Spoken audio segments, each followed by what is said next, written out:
한 해 시작할 때 꼭 거룩한 성을 부르는데 오늘은 늙었는지 좀 머리가 띵 하는 게 다 부르고 나니까 띵하고 그렇습니다.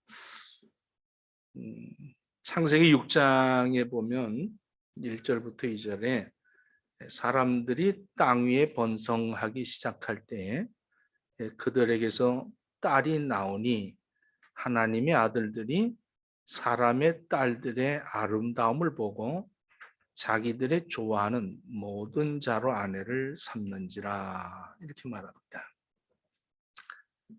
그들이 그 아름다움을 보고 외모를 보고 아내를 삼았다. 젊은 사람들 이렇게 이제 결혼을 앞둔 사람들이 그 상대를 고를 때 보면 대부분이 외모 지향적으로 사람을 선택하려고 할 때가 많습니다. 제일 먼저 보는 게 외모죠. 어떻게 생겼느냐, 뭘 하느냐, 전부 외형적인 것에 더 집중을 두고 그 사람을 평가하려고 합니다. 정작 중요한 것은 보이지 않는 그 사람이 어떤 마음을 갖고 살고 어떤 뜻을 갖고 있고 어디에 목적을 두고 살고 있을까, 이런 것에는 뭐 거의 신경 쓰지 않습니다. 그냥 외적으로 좋으면 그러면 좋다 이렇게 선택을 하는 것 같습니다. 천년의 신비를 자랑하는 학, 이 학은 많은 동양의 그 화가들이 모델로 삼는 그런 참 신비로운 새 중에 하나입니다. 다리도 길고 아주 부리가 아름답고 눈도 까맣고 하얀 깃털을 하고 항상 이 논두랑이나 밭두랑에 서 있을 때 보면 항상 다리 하나를 양반다리 하듯이 올려놓고 그 자태를 보이는 그러한 그 학, 참 신비롭죠. 근데 그의 눈은 언제나 어디 개구리 튀나 미꾸라지 있느냐 지렁이 있느냐 이런 데만 시선을 두고 있지 그의 겉모습과 그의 속모습은 엄연히 다릅니다. 오늘 본문에 이스라엘 백성들이 왕을 구합니다. 이 사무엘상을 보면 사무엘상의 8장 5절을 보면 이제 선지자 이 사무엘에게 백성들이 이렇게 얘기합니다. 당신은 늙었고 당신 아들들은 당신의 행위를 따르지 아니하니 열방과 같이 우리에게 세상의 그 나라들처럼 우리에게도 왕을 세워 주십시오 하고 지금 이 사무엘 선지자에게 당부를 하는 거죠. 이스라엘은 워낙 하나님이 택했고 하나님이 통치하시는 백성입니다. 그래서 이스라엘 백성들은 하나님이 왕이신데 하나님의 왕이 보이지 않으니까 보이는 왕을 이제 요구하는 것이죠. 이때 이제 사무엘상 9장에 사울이라는 사람이 등장합니다. 그래서 9장 2절에 그의 이름은 사울이요 준수한 소년이라 이스라엘 자손 중에 그보다 더 준수한 자가 없고 키는 모든 백성보다 어깨 위에 더하더라. 그러니까 굉장히 장신에다가 아주 이목구비가 선우기처럼 정확하고, 그러니까 몸짱, 얼굴짱, 뭐 다 짱입니다. 그러니 사람들이 얼마나 선호한 저 사람이면 왕이 될 수 있다. 그리고 사울을 왕으로 삼죠. 이 사울 왕은 하나님 기준이 아니라 사람의 기준으로 왕을 세웠습니다. 이스라엘 백성들이 꿈꾸는 왕의 이미지가 가장 적합했던 그러한 사람이죠. 사울의 왕위는 그러나 오래가지 못합니다. 사무엘상 15장 23절에 왕이 여호와의 말씀을 버렸으므로 여호와께서도 왕을 버려 왕이 되지 못하게 하셨나이다 이렇게 말합니다. 사람에게 인정을 받기 위해서 이 사울은 하나님의 뜻을 외면했다는 것입니다. 이 하나님보다 사람을 더 중요시 여긴 이 사울, 하나님보다 사람을 더 기쁘게 했던 이 사울, 하나님이 이 사울을 버리십니다. 에베소서 6장 6절에 보면 눈가림만 하여 사람을 기쁘게 하는 자처럼 하지 말고 그리스도의 종들처럼 마음으로 하나님의 뜻을 행하라고 성경은 말하고 있습니다. 갈라디아서 1장 10절에도 보면 바울은 이제 내가 사람에게 좋게 하랴 하나님께 좋게 하랴 사람들에게 기쁨을 구하랴 내가 지금까지 사람들의 기쁨을 구하였다면 그리스도의 종이 아니니라 이렇게 말합니다. 그러나 이 사울 왕은 교만해질 대로 교만해졌어요. 그래서 하나님의 말씀을 순종하지 않습니다. 하나님과의 관계에 창조주와 피조물의 관계의 선을 넘어버리고 맙니다. 그래서 하나님보다도 사람을 더 중요시 여기고 자기의 뜻을 항상 성취하기 위해서는 여러 가지의 그 방법을 다 동원했던 이 사울의 모습을 보게 됩니다. 그래서 하나님은 사울을 버리시죠. 그리고 다시 사무엘에게 너는 베들레헴으로 가서 이새의 집에 가서 이제 이새의 아들 중에 내 마음에 맞는 사람이 있으니 그에게 기름을 부어 왕으로 세워라. 이스라엘의 1대 왕은 하나님이십니다. 우리가 생각할 때는 1대가 사울이고 2대가 다윗이다 이렇게 생각을 하는데 원학은 이스라엘의 왕은 하나님이십니다. 근데 하나님보다도 사울을 더 많이 선호했고 사울을 버리시고 이제 다윗을 선택하는 그런 과정이 이 오늘 본문의 말씀이죠. 사무엘이 이제 그 베들레헴으로 갑니다. 그래서 이새의 집에 가서 이새의 아들 중에 하나를 기름 부으라는 명령을 받고 이새를 만나게 됩니다. 이새가 이제 그 사무엘 앞에 자기 아들들을 이렇게 소개를 합니다. 장남이 뭐 항상 그 집안의 장손을 항상 이렇게 으뜸으로 세우지 않습니까? 그래서 엘리압을 이제 사무엘 앞에다가 세웁니다. 하나님이 너의 가족 중에서 기름 부어 왕으로 삼으려고 하니 너희 자식들을 다 불러 모아라. 자식들을 이제 장남을 이 엘리압이라고 6절에 보니까 엘리압을 보고 이 사무엘이 보니까 장손에다가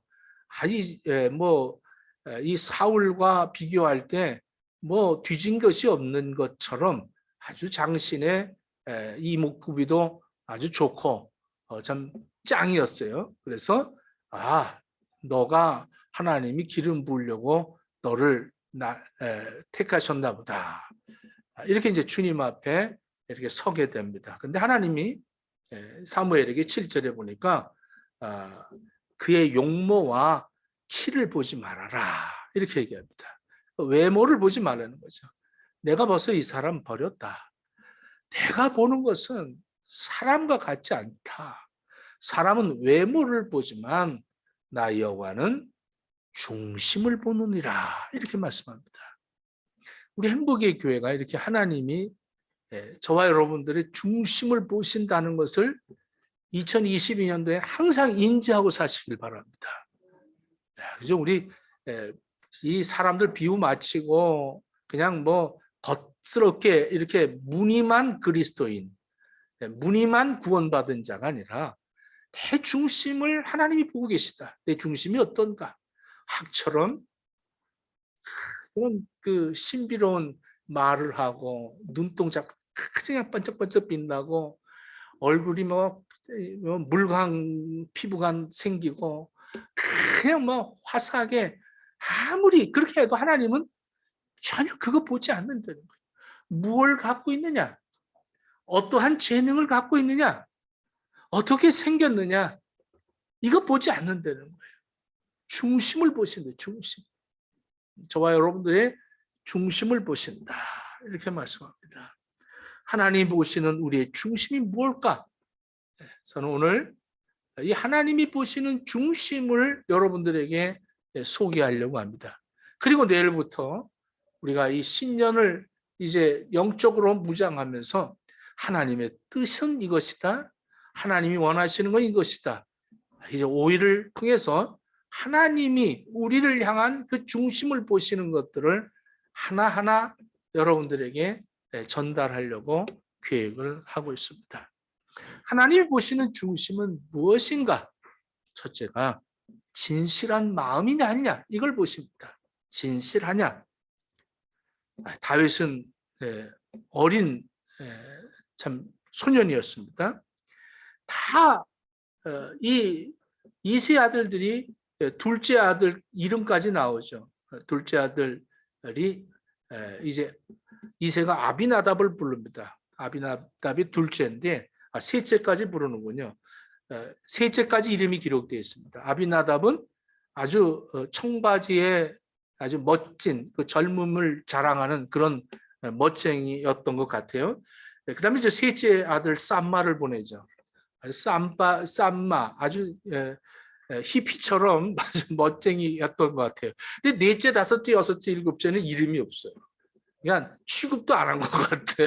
이렇게 첫째, 둘째, 셋째, 셋째까지는 이름이 기록되어 있는데 그 다음에 일곱을 다 지나갔는데 없으니까 이제 사무엘이 이새에게 말합니다.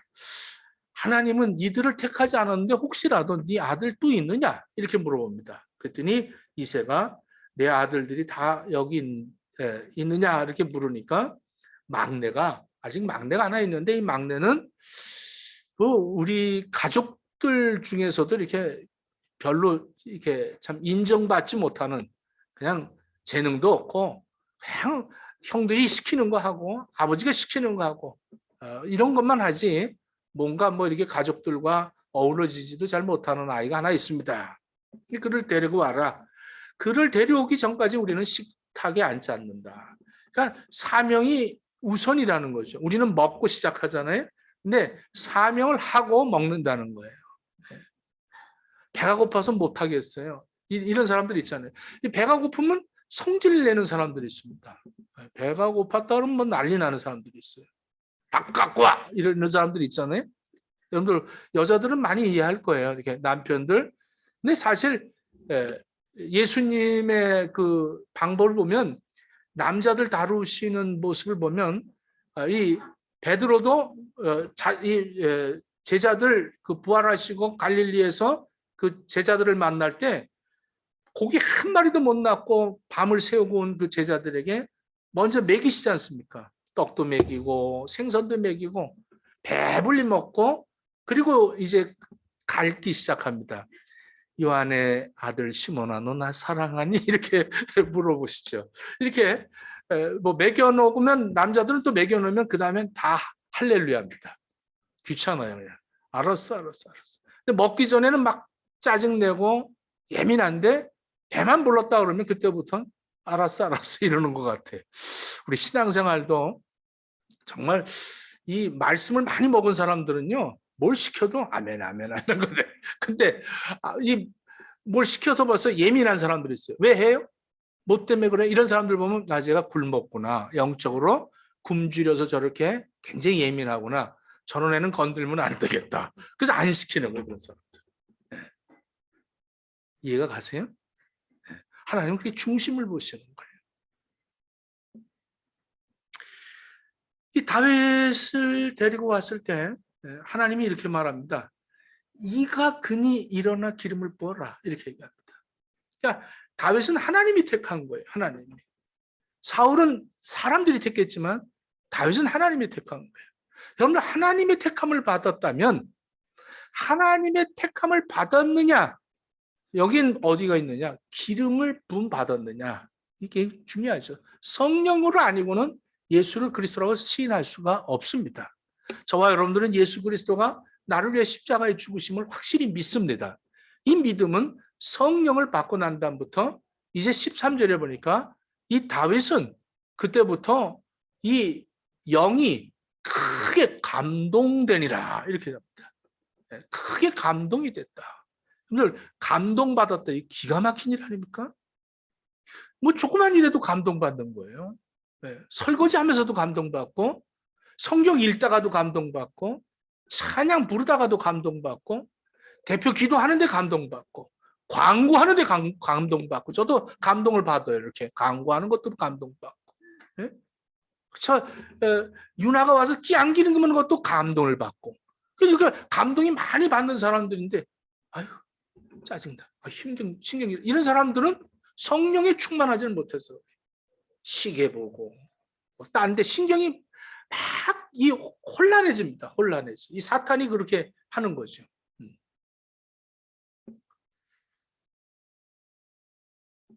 중심을 하나님 보시는데 이 다윗의 진실한 믿음을 받드는 거예요. 어린 다윗. 다윗은 하나님에 대한 진실한 믿음을 갖고 있었습니다. 진실한 믿음을 어디서 우리는 찾아볼 수 있느냐? 골리앗 싸움에서 찾아볼 수가 있죠. 이스라엘 모든 군사들이 골리앗을 두려워하고 떨고 있을 때 이 어린 다윗이 골리앗과 싸우게 나섭니다. 사울이 다윗을 향해서 이렇게 얘기합니다. 내가 저 블레셋 사람과 싸우기에 능치 못하리니 너는 소년이요 그는 어려서부터 용사임이라. 너는 아직 어리고 저 사람은 어릴 때부터 용사였다. 이렇게 사울이 설명을 해주니까 다윗이 말하기를 주의 종이 내가 사자 곰이 내가 지키고 있는 양들을 삼키려고 할 때 내가 그들을 다 가서 쳐서 그들을 이기고 내 양을 뺏어온 납니다. 하나님의 군대를 모욕하는 이 할례 없는 블레셋 사람이야 내가 오직 하겠습니까? 그 짐승의 하나와 같이 내가 만들겠습니다. 여호와께서 나를 사자의 발톱, 곰의 발톱에서도 건져내셨은즉 나를 이 블레셋 사람의 손에서 건져내시리다. 참 기가 막히지 않습니까? 네? 이런 믿음이 바로 하나님이 보시는 믿음인 거예요. 신실한 믿음이죠. 믿음이 없는 사람은 사울처럼 왕권, 군대를 갖고 있으면서도 스스로 비교의식을 합니다. 그리고 열등의식에 빠지게 되죠. 매일같이 흔들리는 삶을 삽니다. 하나님보다 세상이 더 무서워 보이는 거예요. 하나님보다 세상의 것이 더 좋아 보이는 거예요. 그래서 하나님을 실망시킬 수밖에 없는 그런 삶을 사는 사람들이 얼마나 많습니까? 믿음의 사람은 사자나 곰과 같은 맹수도 두려워하지 않고 전쟁에 능한 용사라도 그 앞에서 떨지 않습니다. 세상을 두려워하지 않고 오직 하나님만을 두려워합니다. 하나님만을 두려워하기 때문에 하나님 앞에서 조금의 거짓도 없는 믿음을 가진 사람들은 강하고 담대한 거예요. 나의 뒤에는 나를 도우시는 하나님이 계시다. 이걸 믿어지는 거죠.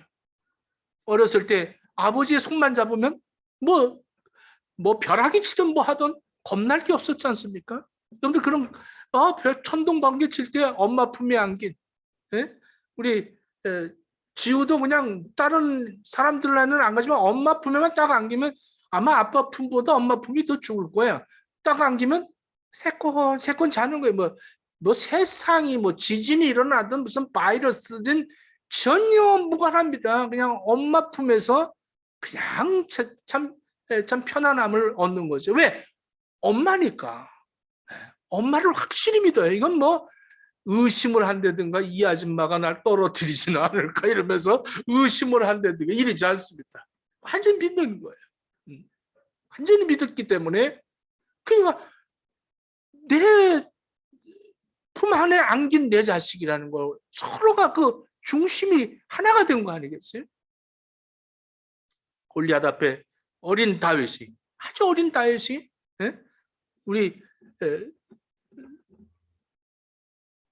준율이 같이 어린 그 정도의 어린 그런 다윗이 너 칼 갖고 나오냐 나하고 싸우면서 제가 한번 준율이하고 붙는데 준율은 맨손을 들고 있는데 내가 이놈의 자식 그러고 한번 붙을래 그러고 뭐 하나 들고 이러고 나가 보십시오. 야, 목사가 어떻게 저렇게 어린애를 하고 싸우면서 뭘 들어가고 무기를 들고 저 싸우냐 이러지 않겠어요? 그런 상황이에요. 그런 상황. 이 다윗이 뭐라 그래요? 너는 창칼 갖고 나오지만 나는 여호와의 이름을 갖고 나간다는 거예요. 할렐루야. 이게 바로 우리 믿음의 사람들의 자세 아니겠습니까? 뭘 가지고 세상을 나가느냐? 뭘 가지고 세상을 살고 있느냐? 무엇을 가지고 문제를 해결하고 있느냐? 여러분들 이게 중요한 거예요. 나는 이스라엘 군대 하나님의 이름으로 내게 나간다. 여호와의 구원하심이 칼과 창에 있지 아니함을 이 모든 무리에게 내가 지금 알리겠다. 이런 겁니다. 하나님이 살아계심을 알리겠다. 전쟁은 여호와께 속한 것인즉 그가 너희를 우리 손에 붙이시리라. 할렐루야. 이게 믿음인 거예요. 이게 믿음. 하나님은 하나님의 자녀들이 어려운 세상 가운데서도 하나님을 믿고 가는 곳곳마다 승리하기를 원하시는 거예요. 내가 너와 함께한 것을 이때 보여야 되는 거다. 막 좌절하고 낙심하고 실망하고 도저히 이제는 일어날 힘도 없는 나약함에 떨어졌을 때 이 믿음이 필요한 거예요. 야, 내가 너와 함께함을 지금 보일 때다. 일어나라. 힘을 발하라. 하나님을 믿는 사람들은 바로 이런 믿음이 있어야 한다는 것입니다. 다윗은 무엇보다도 이런 진실한 마음을 가지고 하나님을 믿었습니다. 예수님이 세상에 계실 때도 강도, 창녀 이런 사람들은 다 받으시고 구원하셨지만 바리새인들은 이 겉과 속이 다른 위선자들이기 때문에 7번씩이나 이렇게 얘기합니다. 화 있을진저 외식하는 서기관과 바리새인들이요. 화 있을진저 외식하는 겉만 믿는 체 않은 이 바리새인들 사두개인들아. 그리고 늘 저주하셨습니다. 하나님 앞에 제일 가증한 것이 뭐냐면 거짓된 자입니다. 겉과 속이 다른 위선자들이죠. 사탄 마귀는 거짓말쟁이에요. 거짓의 아비라고 말하고 있습니다. 여러분들, 내가 정말 겉과 속이 다른 신앙인이 아닌가? 이제 2022년도에는 하나님 마음에 맞는 우리 행복의 지체들 되기를 축원합니다. 또 하나님이 우리의 중심을 보시는 것은 성실한 마음입니다. 성실한 마음. 이 다윗은 어려서부터 성실했습니다. 선지자가 이 사무엘 선지자가 자기 집을 찾아왔을 때도 이 다윗은 뭐 했어요? 그냥 양들을 치고 있었습니다. 뭐 북적북적한 그런 곳에 있는 것이 아니라 그냥 그 들에서 양들을 치고 있었어요. 보이지 않는 곳에서, 드러내지 않는 곳에서 자기에게 맡겨진 일들을 최선을 다하는 이 다윗의 이 성실함. 많이 재능이 있다고 사람들은 값을 높여서 그 사람을 평가할 수 있습니다. 많이 가졌다고 그 사람을 높이 평가할 수 있습니다.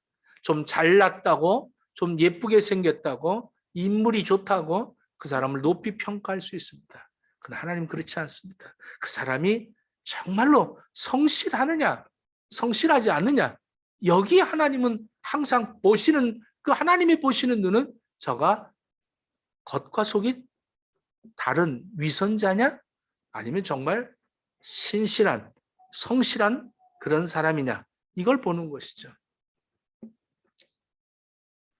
열왕기상 14장 8절에 보면 너는 내 종 다윗이 전심으로 나를 쫓으며 나 보기에 정직한 일만 행하였음과 같지 아니하도다. 여로보암에게 하나님이 책망하시는 말씀입니다. 이 여로보암을 책망하면서 다윗을 이렇게 표준을 삼아서 다윗은 나 보기에 정직한 일만 행했다. 이렇게 말하고 있습니다. 여러분들도 자식들 중에 보면 정직한 자식들은 인정하지 않습니까? 또 우리가 삶에서 사회생활하면서 그 사람 참 이렇게 성실한 사람들 보면 우리가 인정하자. 그 사람은 믿어도 돼. 믿어도 돼. 이렇게 참 우리가 그 사람을 인정하는 거 아니에요. 정직하기 때문에 그런 거예요. 정직한 사람은 법이 없어도 산다. 이렇게 얘기하죠. 역대상 29장 17절에 다윗이 기도할 때 이렇게 기도합니다. 나의 하나님이여, 주께서 마음을 감찰하시고 정직을 기뻐하시는 줄 내가 아나이다. 내가 정직한 마음으로 이 모든 것을 즐거이 드렸사오며 이제 내가 또 여기 있는 주의 백성이 주께 즐거이 드리는 것을 보니 심히 기쁘도소이다. 이 정직하게 하나님 앞에 시간도 드리고 마음도 드리고 물질도 드리고 모든 것들이 정직하게 두 마음을 품지 않고 하나님 앞에 드렸다는 거죠. 에레미야서 5장에 보면 예루살렘 거리에 많은 사람들이 오고 가는데 하나님이 그들에게 그 중심을 보시는 거예요. 정직한 사람을 찾는 거죠.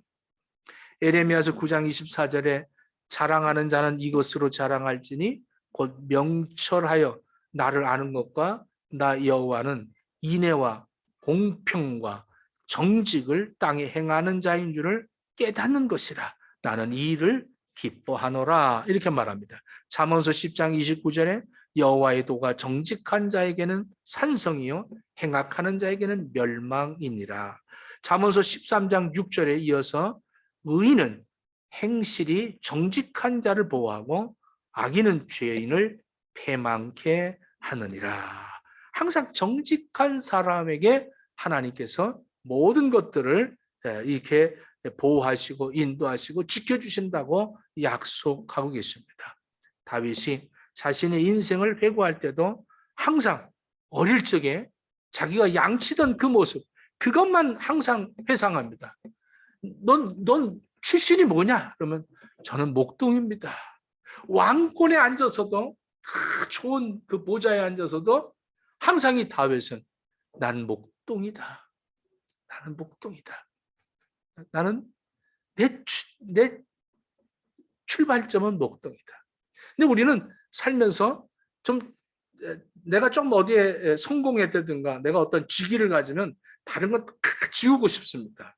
옛날에 공부 못했던 거, 땡땡이 쳤던 거, 뭐 별거. 그래서 여자들도 얼굴을 이렇게 뭐 뜯어 고치고 나면 옛날 사진 다 불태운대잖아요. 다 태우고. 예? 그리고 아기를 낳았는데 다른 거야. 그러니까 남편이 실망하면서 쏘갔구나 이러면서 예? 그런다고 그래요. 예? 그럼 모두가 다 외모에다 신경을 쓰다 보니까 그 외모에도 추중을 많이 하게 되는 거죠. 근데 이 다윗은 항상 자기가 참 양치던 내가 어떻게 이렇게 좋은 데 앉았을까? 아이고 내가 양치던 내가 그 밤이 맞도록 그렇게 하던 내가 어떻게 이런 좋은 식탁에 이렇게 앉을 수 있을까? 그래서 다윗은 그 하나님 앞에 이러잖아요. 하나님이 나의 목자라는 거예요. 자기가 진실하니까 목자가 어떤 분인가를 알기 때문에 목자 이상이 없어. 이 다윗은 하나님을 향해서 여호와는 나의 목자시니 이렇게 얘기하잖아요. 여러분들은 하나님이 목자이시길 바랍니까? 아니면 하나님이 뭐 나의 왕이셔서 뭐 좀 많이 주십시오 이렇게 생각합니까? 아니면 여호와는 나의 목자입니다. 그럼 내가 신실하게 살면 그거 기준이 어디에 있느냐? 내 기준점이. 하나님은 나를 내가 목자가 되어서 양들을 지키고 인도하고 그랬던 것처럼 하나님은 나의 목자이십니다. 이 고백이 얼마나 진실한 거예요. 얼마나 성실한 거예요. 그래서 시편 23편에 여호와는 나의 목자시니 내가 부족함이 없다는 거예요. 내가 키우던 양들은 내가 있으므로 부족함이 없었어요. 이거 고백하는 거 아니에요? 저도 그렇게 한번 22년은 그렇게 살아보려고 합니다. 우리 교인들은 목사님이 있어서 부족함이 없어요. 이렇게만 됐으면 얼마나 좋겠어. 꿈깨. 우리가 주어진 일들이 아무리 작고 내세울 게 없다고 할지라도 그것에 최선을 다해서 열심히 일할 때 그 일을 통해서 우리는 많은 것들을 배울 때가 있습니다. 깨달을 때가 있죠. 그것이 은혜가 될 때가 있습니다. 그래서 지금까지의 모든 그 위대한 성자들은 그릇 닦는 일만 하는 성자도 있었어요. 그릇만 닦았어요. 그릇만. 그렇게 작은 일이에요. 거기에만 종사하는 사람. 그 일을 통해서 오는 기쁨을 그는 배웠다는 거죠. 참 그 성자들이 먹었던 그 밥그릇을 그것을 닦으면서 그렇게 기뻐하고 즐거워했더라고요. 우리에게도 그런 분이 하나 있었어요. 이제 이예림 씨라고 지금은 이제 딴 교회 갔는데 밥 푸는 게 그렇게 좋은 거예요. 저는 이거 담당하겠습니다. 그래서 항상 밥통을 풀고 항상 밥을 푸는 거예요. 그리고 목사밥은 좀 더 잘 하려고 팍 쥐어가지고 그래서 밥을 이렇게 하고. 그렇게 그 작은 일이 그렇게 좋은 거예요. 뭔가 내가 종사하겠다. 내가 뭔가 쓰임 받겠다. 나는 너무 뭐 좀 재능이 없어서 할 게 없다. 나 아무것도 안 할래 이게 아니에요. 우리 허전도사 보세요. 마스크 쓰세요. 지식 뭐 이거 다 하잖아요. 여기에 대해서는 뭐 철저합니다. 다른 것도 철저하면 좋겠지만 하여간 이렇게 작은 일에 나에게 작은 것도 종사하는 최동환 집사도 뭐 딱 앞에 앉으면 저긴 이 영역이 달랐다. 거기 못 가. 컴퓨터 잘못 만들면 큰일 납니다. 자기 뜻대로 라인이 있어야 돼. 그래서 내가 조금 이렇게 옮겨놓으면 이거 왜 어디 갔어요? 이러고 물어보면 꼼짝을 못하는 거예요. 왜? 저 사람의 영역이기 때문에. 손이 바이올린과 첼로 갖고 올 때 기쁘고 모든 것이 그 작은 거 하나하나가 내가 거기에 성실한가? 내가 거기에 진실한가? 이게 정말 하나님을 위해서 쓰임을 받는다. 내가 정말로 이것을 복음을 위해서 내가 쓰임 받는다. 내가 한 몸의 한 지체가 되어져서 애기발가락 같은 날에도 내가 없으면 흔들린다. 그래서 항상 흔들리자. 내가 오늘 안 나가면 흔들리면 어떡할까? 그러면 내가 하나가 없음으로써 내 이 애기발가락이 없어갖고 몸이 흔들리면 어떡할까? 이게 바로 중심인 거예요. 내가 없어서 한번 흔들려봐라. 이런 사람이 되어서는 안 되는 거지. 내가 얼마나 중요한데 나를 몰라줘? 이것이 아니라 내가 작은 일에 정말로 진실하게 참 광고 하나 하는 것도 얼마나 그렇게 은혜로운가. 저는 그렇게 못해요.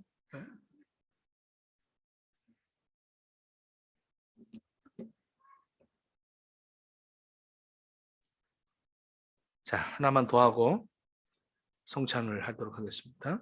하나님이 보시는 그 중심은 뭐냐? 충성입니다. 충성. 충성은 죽도록 충성하는 거예요. 저는 이제 104세 되신 어머니가 이번에도 이 전화를 드렸어요. 호주에는 김 목사 별일 없는가? 그러고는 그래 죽도록 충성하세요.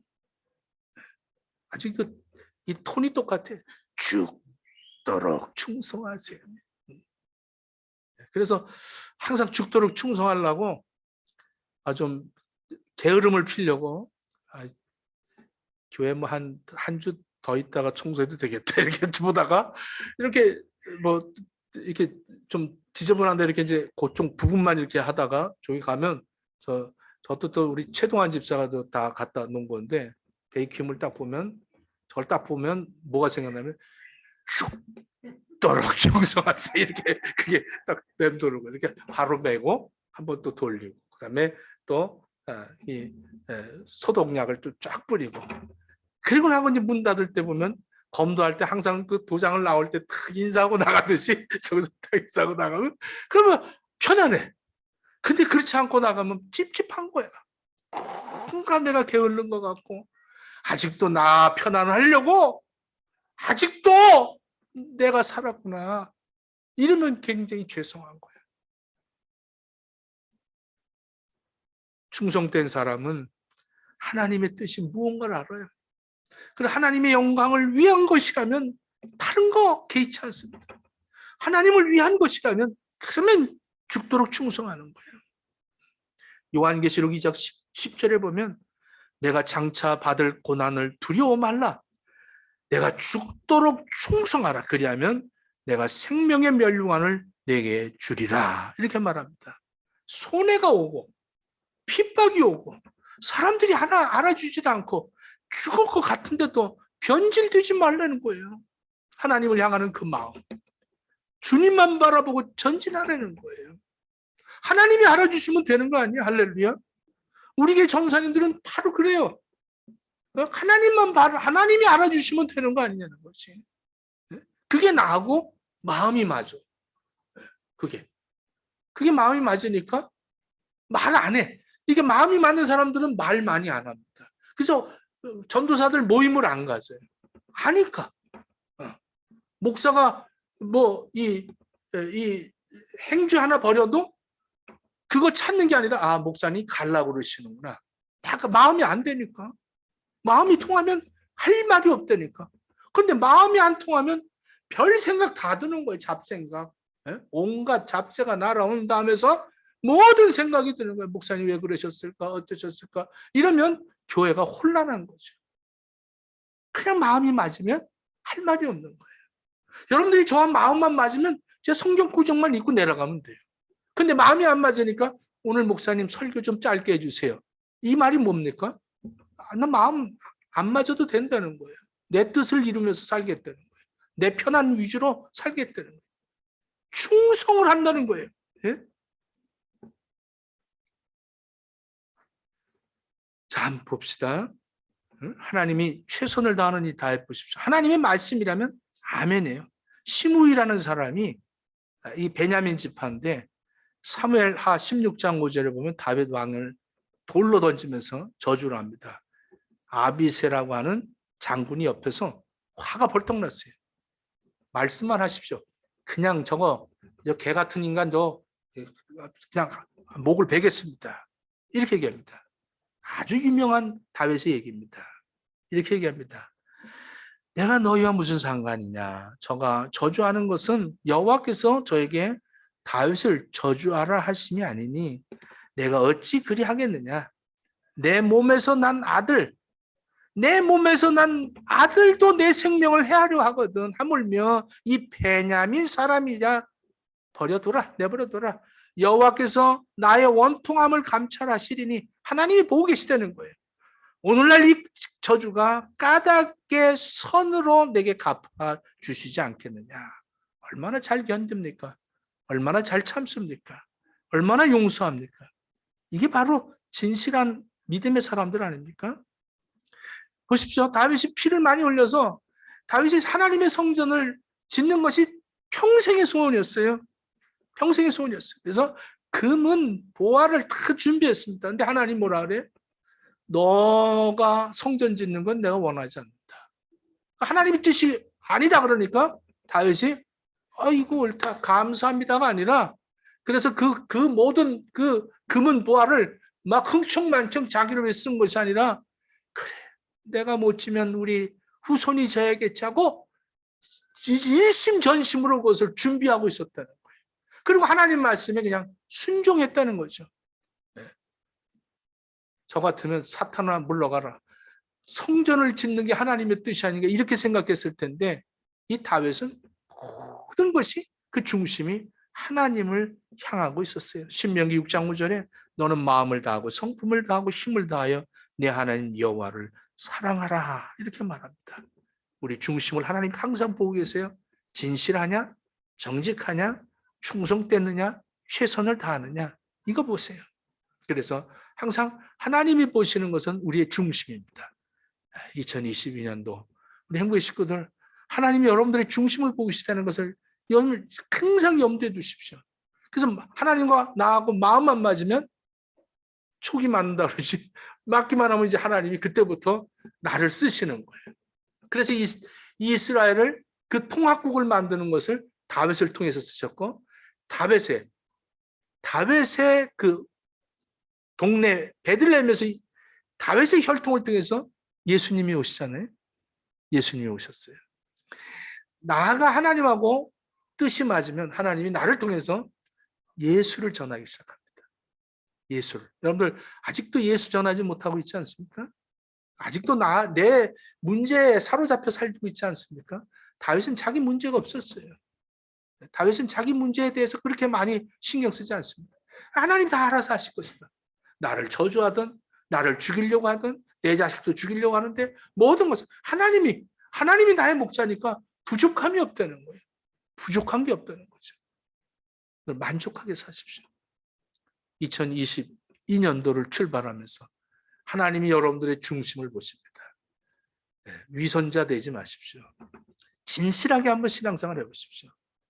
철저하게 하나님 중심으로 마음을 다하고 뜻을 다하고 성품을 다해서 여호와를 사랑하는 행복의 식구들 다 되어지기를 예수님 이름으로 축원합니다. 기도하겠습니다.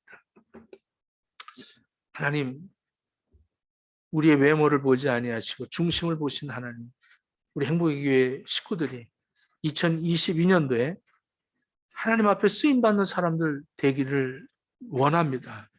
하나님, 저들을 사용하여 예수 그리스도가 전파되도록 허락해 주시옵소서.